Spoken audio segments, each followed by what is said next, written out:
जी अस्सलाम वालेकुम दोस्तों, उम्मीद करता हूँ आप सब लोग ठीक ठाक होंगे, आरोआफियत से होंगे। अल्लाह का शुक्र है, मैं भी बिल्कुल ठीक ठाक हूँ। बहुत शुक्रिया आपने अपना कीमती वक्त मेरी वीडियो देखने के लिए निकाला, मैं आपका शुक्रगुजार हूँ। मैं अपनी TRC की फ़ाइल जमा करवाने आया हूँ रीन्यूअल की, ठीक है। तो इसमें रीन्यूअल के लिए कौन कौन से डॉक्यूमेंट्स चाहिए ये आज आपको बताऊँगा मैं, ठीक है। रीन्यूअल के लिए सबसे पहले आपको जो रीन्यूअल का वीज़ा एप्लीकेशन फॉर्म होता है रंधवा, वो फिल करना होता है। उसके बाद आपको इंश्योरेंस करनी होती है, ठीक है। इंश्योरेंस जो होती है वो एज के हिसाब से ही होती है, ठीक है। तो मेरी इंश्योरेंस जो बनी है तकरीबन 1000 के राउंड बाउंड बनी है, ठीक है। तो इसके बाद मेरा टैक्स है, ठीक है। ये टैक्स है, टैक्स जो मुझे आया है वो $90 फ़ीस होती है, ठीक है। वो डॉलर का रेट ऊपर नीचे होता रहता है, ठीक है। उसके बाद मेरा नफूस है, ठीक है। उसके बाद मेरा किमलक की कापी है, उसके बाद मेरी पासपोर्ट की कापी है, ठीक है। ये चीज़ें हैं। तो अपनी रीन्यूअल के लिए फ़ाइल मैं जमा कराने जा रहा हूँ। तो इंशाल्लाह जो भी रिज़ल्ट हुआ आप दोस्तों के साथ ज़रूर शेयर करूँगा। अब जो फ़ाइल जो मांग रहे हैं तो वो कह रहे हैं आपके नफूस के साथ घर का नाम बिल भी होना चाहिए। तो मैं आपको दिखाता हूँ।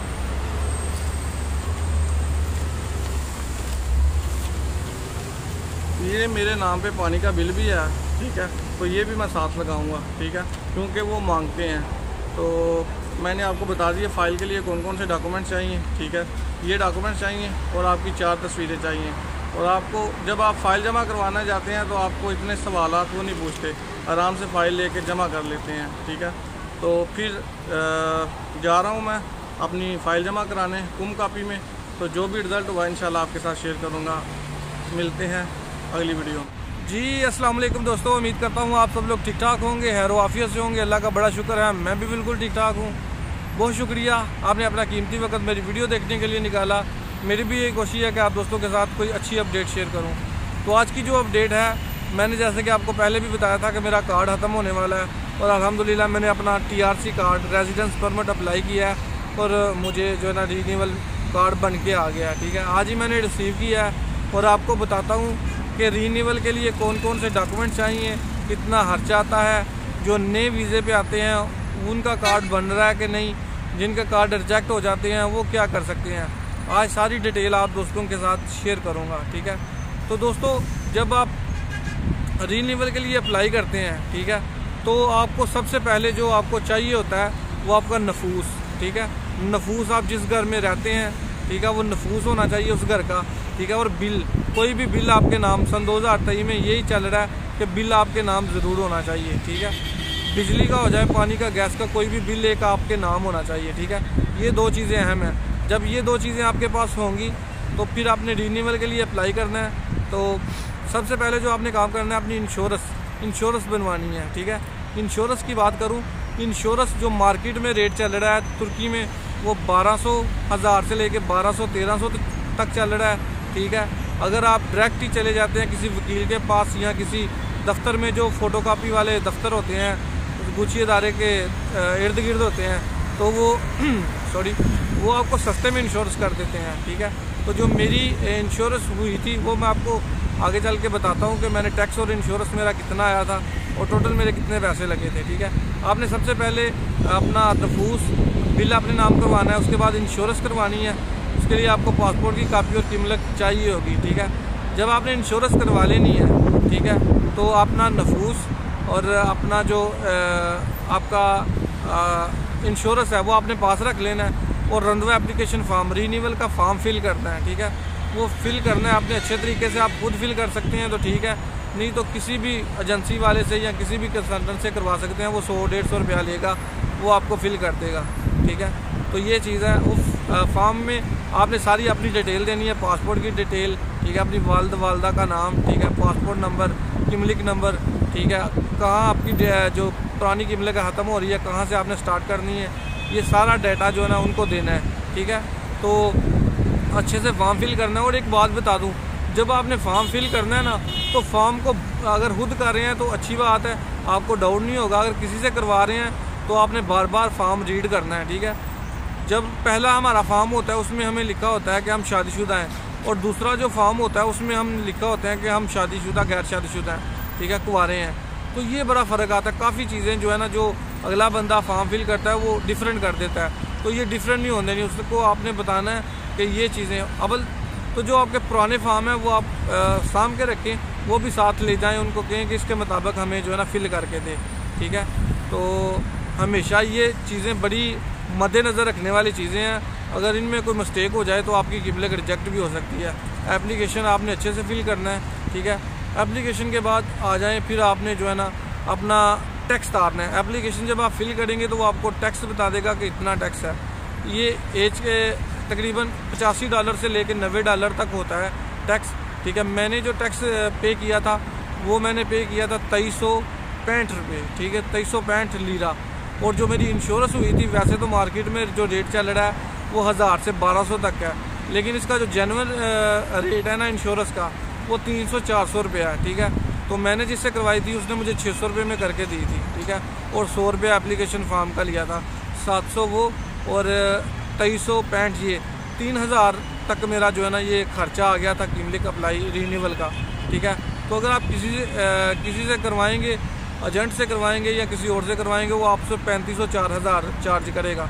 अगर आपका नफूस नहीं है, नफूस कराएंगे तो नफूस का जो रेट चल रहा है वो 6000 के राउंड बोर्ड चल रहा है, ठीक है। 6000 वो अलहदा से, ठीक है। फिर आप बिल अपने नाम करवाएंगे वो 300-400-500 अलहदा से, ठीक है। तो ये चीज़ें जो है ना मेरे पास बिल था, मेरे पास नफूस था, तो जो मेरा खर्चा आया वो 3000 आया। अगर जिसके पास नफूस और बिल नहीं है, अगर वो अप्लाई करते हैं तो 10,000 लीरा तक उनका खर्चा आ सकता है। 9,000 लीरा से लेके 10,000 लीरा तक उनका खर्चा आ सकता है, ठीक है। तो ये चीज़ें हैं। तो आपको बता दिया है, आपका नफूस होना चाहिए, आपके नाम बिल होना चाहिए, वीज़ा एप्लीकेशन रंधवा फार्म जो रेजिडेंस परमिट का रिन्यूअल का फार्म है वो फिल करना है आपने, ठीक है। उसके बाद आपने टैक्स देना है। टैक्स जाके विर्गी अदारे में जाके खुद अपने हाथ से टैक्स दें ताकि आपको कोई डाउट ना रहे, ठीक है। क्योंकि कुछ दिन पहले की बात है, मेरे दोस्त घर में मेरे साथ रहता है, तो उसने अप्लाई की थी, उसने किसी थर्ड पर्सन से अप्लाई करवा ली, उसे जानता भी नहीं था। किसी दोस्त ने कहा जी मेरे जानने वाला इससे अप्लाई कर लो, तो उसने किसी तीसरे बंदे से अप्लाई कर ली। पता नहीं खुदारा उसने टैक्स पे किया, इंश्योरेंस पे की कि नहीं, इसको डॉक्यूमेंट्स भेज दिए, इसको मैसेज भी नहीं आया, उसने अपनी मेल से लगा के ना कोई दरा मरा करके ऐसे कर दिया, तो उसकी कीमत रिजेक्ट हो गई। तो खुदारा मैं यही कहता हूँ कि अपना टैक्स अपने हाथ से पे करें, अपनी इंश्योरेंस हर चीज़ जो है ना चेक कर लें, कोई 2 नंबरी तो नहीं है। अगर नहीं खुद चेक कर सकते तो किसी ट्रैवल एजेंट के पास चले जाएं या किसी पढ़े लिखे बंदे के पास जो तुर्की में पुराना रह रहा हो उसके पास चले जाएं, ताकि उसको पता होता है हर चीज़ का, ठीक है। तो इन चीज़ों को बड़ा अपने मद्देनज़र रखना है, ठीक है। इसके बाद नफूस हो गया, बिल हो गया, रंधवा फार्म रिन्यूअल का हो गया, वीज़ा एप्लीकेशन फार्म, इसके बाद टैक्स भी हो गया। इसके बाद जो आपकी क़िमलिक है, क़िमलिक की कापी लगानी है आपने और पासपोर्ट की फ़र्स्ट पेज की कापी लगानी है, ठीक है। ये चीज़ नफूस के 30 पेज होते जो इंश्योरेंस होती है ना उसके 30 पेज होते हैं। 30 पेज नहीं आपने लगाने, पहले 2 पेज और एक लास्ट वाला पेज, ये 3 पेज लगाने हैं, ठीक है। लोग प्रिंट निकाल लेते हैं सारे 30 के 30, वो पैसे लगते हैं काफ़ी ज़्यादा, तो ये आपकी बचत हो जाएगी, ठीक है। पहले 2 और एक लास्ट वाला जो है ना प्रिंट उनकी तरह ही होगा, पहले दूसरे वाले की तरह सेम होगा लास्ट वाला भी, तो वो 3 आपने निकाल लेने हैं, ठीक है। अगर कोई एजेंट देगा तो वो उसको पता होगा, अगर आप खुद से करेंगे तो आपको ये पता चल जाएगा। पूरे साल का टैक्स दे रहा था, तो मुझे चाहिए था ना फिर पूरे साल का देते, लेकिन वो 6-6 माह का, 2 साल में मैंने 4 दफ़ा टैक्स दिया और 4 दफ़ा इंश्योरेंस करवाई, तो काफ़ी ज़्यादा एक्सपेंस हो जाते हैं। बिल नाम करवाना, नफूस कराना, आगे पीछे दौड़ना, रेंट एग्रीमेंट करवाने, तो बड़े ज़्यादा खर्चे हो जाते हैं। तो ये चीज़ है। तो अल्हम्दुलिल्लाह मेरा साल का अप्रूव हो गया, ठीक है। और जब आपका ख़त्म होता है ना 1 माह और तकरीबन 6 दिन पहले मैंने अप्लाई किया था, 1 महीना 6 दिन। आप भी जब अप्लाई करें 1 महीना पहले अप्लाई करें, ताकि आपको जो भी डिसीज़न हो आपको पता चल जाए, आपको बंदोबस्त कर सकें, ठीक है। आगे जाके आपको बताता हूँ अगर रिजेक्ट हो जाए तो आप उसका हल क्या निकाल सकते हैं, ठीक है। तो दोस्तों जब मैंने 1 महीना 8 दिन पहले अप्लाई किया, 6 दिन पहले अप्लाई किया, तो जब आपका क़िमलिक ख़त्म होता है ना, ये 28 जुलाई को मेरा ख़त्म हुआ। 28 जुलाई के बाद जो हफ़्ता है ना, हफ्ते के अंदर अंदर जो है ना आपका क़िमलिक जो है ना आ जाता है TRC। तो अल्हम्दुलिल्लाह मेरा भी 1 हफ़्ते को जुम्मे को आ गया था, वो हफ्ते वाले दिन वो आया, मुझे उसने कॉल की कि आप कहाँ पे, तो मैं किसी जगह गया हुआ था, तो मैंने घर से रिसीव नहीं किया, ठीक है। तो मैंने कहा चले ठीक है आप चले जाएँ, सोमवार को मैं आपसे ले लूँगा। तो वो पतीते वाला जो है ना वो चला गया, ठीक है। तो फिर मैंने जो है ना जाके वहाँ उनके सेंटर से पतीते का जो फाती है ना वहाँ से जाके फिर पिक किया। दोस्तों एक आपको बड़ी ज़बरदस्त बात बता दूँ, जब आपका अप्रूवल हो जाता है ना, तो जब आपकी यानी कि रेजिडेंस की डेट ख़त्म होती है तो उसके 3-4 दिन बाद आपको बार कोड, ये आपको बार कोड ऊपर नज़र आ रहा होगा, ऐसे बार कोड आपका शो हो जाता है, ठीक है। जब ये बार कोड शो होता है ना तो आपने पतीते की ऑफिस जो ऐप है ना वो डाउनलोड कर लेनी है, ठीक है। वो डाउनलोड कर ले, ये जो ऐप नज़र आ रही है आपको, ये ऐप आपने डाउनलोड करनी है। डाउनलोड करके फिर आपने अपना जो बार कोड है ना उसमें लगा देना है। बार कोड जब लगाएंगे ना तो फिर वो आपको ट्रैक कर देगा कि आपका कार्ड अनकरा से, ये देखें पूरा सिस्टम से अनकरा से निकला है, अनकरा से होके स्टेप बाय स्टेप 1 2 3 4 5 6 7 8 8वीं जगह जाके मैंने पिक किया है, ठीक है। तो वो सारा बता देता है आपका कार्ड कहाँ पे है, ठीक है। अगर आप नफूज जिस घर में हुआ है आप वहाँ पे हैं तो ठीक है, अगर नहीं तो फिर जाके आप ये ऐप डाउनलोड कर लें और आपको पता चल जाएगा कि आपका जो है ना किमलिक कहाँ पे आ गया, TRC रेजिडेंस परमिट। आप जब आ जाएगा उधर, आप जाके सुबह तकरीबन आपने जो है ना तकरीबन 8:30 बजे पतीते ऑफिस खुलता है, तो कोशिश करती है 9 बजे से पहले पहुँचे ताकि आप पिक कर लें। 9 बजे के बाद 9 साढ़े 9 बजे 9:15 साढ़े 9 वो लेके निकल जाते हैं, यानी कि आपके घरों में देने के लिए जो आपके किमलिक या कोई भी पार्सल होते हैं, ठीक है। तो ये चीज़ है, ठीक है। जो मेरी इंश्योरेंस हुई थी वो ऊपर इंश्योरेंस के लिखा हुआ था 1000 से 1200 लीरा, ठीक है। और जो मेरी जेन्युइन इंश्योरेंस हुई थी, जो मैंने पैसे पे किए थे वो 600 रुपये पे किया था, 600 लीरा। और जो मेरा एप्लीकेशन फॉर्म फिल करवाया था उसका 100 रुपया दिया था, 100 लीरा, 700 लीरा हो गया। और 2365 जो है ना मेरा ये टैक्स आया था, ठीक है। टोटल जो मेरा खर्चा हुआ 3065 लीरा जो खर्चा हुआ था, ठीक है। तो इतना ही खर्चा होता है जेन्युइन अगर आप खुद से अप्लाई करते हैं। अब एजेंट से करते हैं या किसी और से करते हैं तो फिर आपका ख़र्चा ज़्यादा होगा।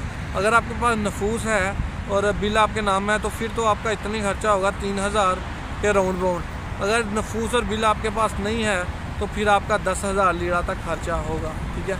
और अब बात कर दूं जो नए लोग वीज़े पे आते हैं क्या उनका TRC बन रहा है, तो दोस्तों ये मैं सच्ची बात कर रहा हूँ, कोई TRC नहीं बन रहा।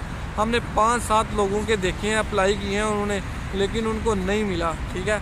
वो जमा कर लेते हैं, टैक्स पे करके सारा कुछ करके वो जमा कर लेते हैं, लेकिन वो आपका जो है ना वो फिर आपको कैंसिल कर देते हैं, रिजेक्ट आपको यानी कि आर्टिकल लगा के वो रिजेक्ट कर देते हैं कि आपका जो है ना किमलिक रिजेक्ट हो गया। आप हमारे यानी कि यहाँ अगर आप प्रॉपर्टी लेते हैं तो फिर आपका बनता है, यहाँ आप यूनिवर्सिटी आते हैं फिर आपका TRC बनता है, यहाँ कोई लैंग्वेज कोर्स करते हैं तो फिर इन शरात पे बन सकता है, या आप यहाँ पे इलाज करवाते हैं तो इन शर्त पे बन सकता है। लेकिन जो नए लोग आ रहे हैं विज़िट वीज़े पे, टूरिस्ट वीज़े पे, उनका TRC नहीं बन रहा।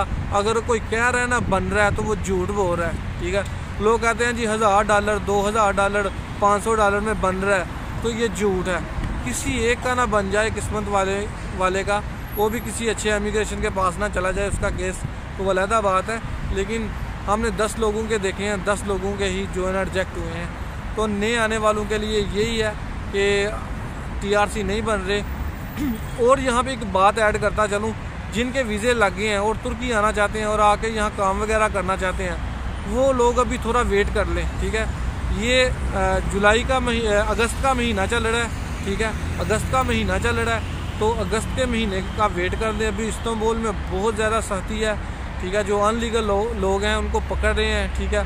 बड़ा ऑपरेशन चल रहा है, ठीक है। सूरियन लोग हैं, पाकिस्तानी जो भी जहाँ कहीं भी मिल रहा है ना वहाँ पे जो है ना उसको जो है ना पकड़ रहे हैं। बहुत ज़्यादा सख्ती है।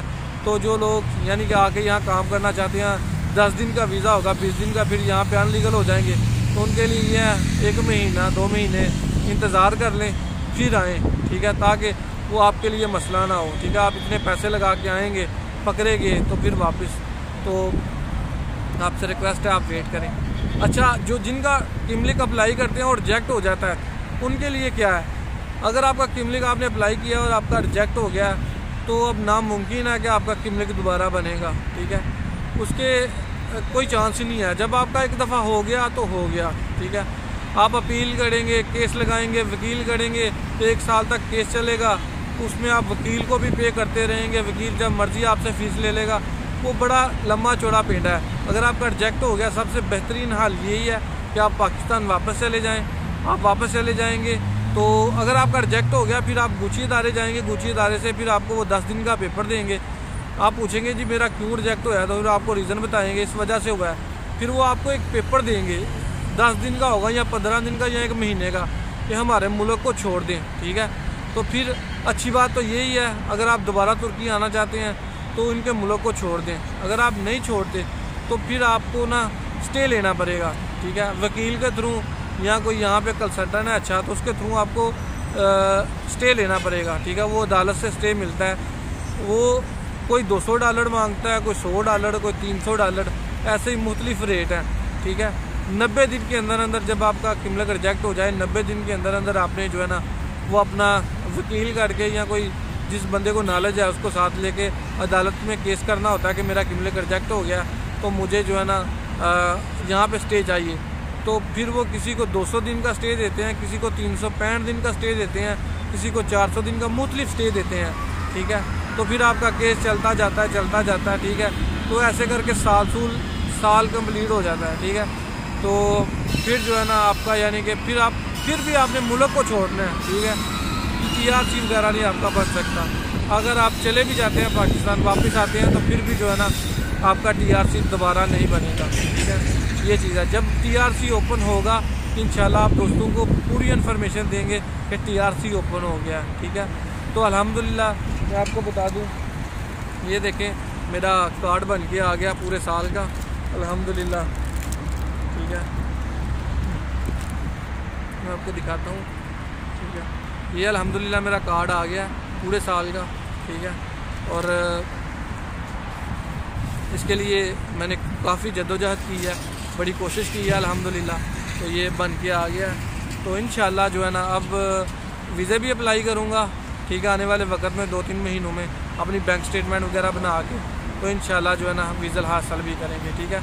तो आप दोस्तों के साथ भी इन्फॉर्मेशन शेयर करेंगे।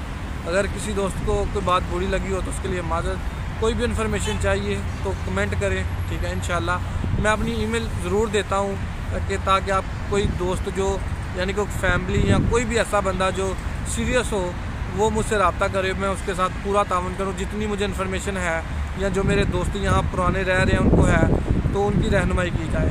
तो वीडियो को लाइक और सब्सक्राइब ज़रूर करें, ठीक है। TRC रिन्यूअल हो रही है, ठीक है। कुछ लोगों की जिनके डॉक्यूमेंट्स पूरे नहीं होते, जिनके डॉक्यूमेंट्स में मसला होता है, उनकी नहीं हो रही, ठीक है। ये चीज़ है, डॉक्यूमेंट्स पूरे रखें और रिन्यूअल इंशाल्लाह आपकी होगी। अल्लाह आपके लिए भी आसानियाँ करे और मेरे लिए भी। इजाज़त दीजिए, अल्लाह हाफिज़।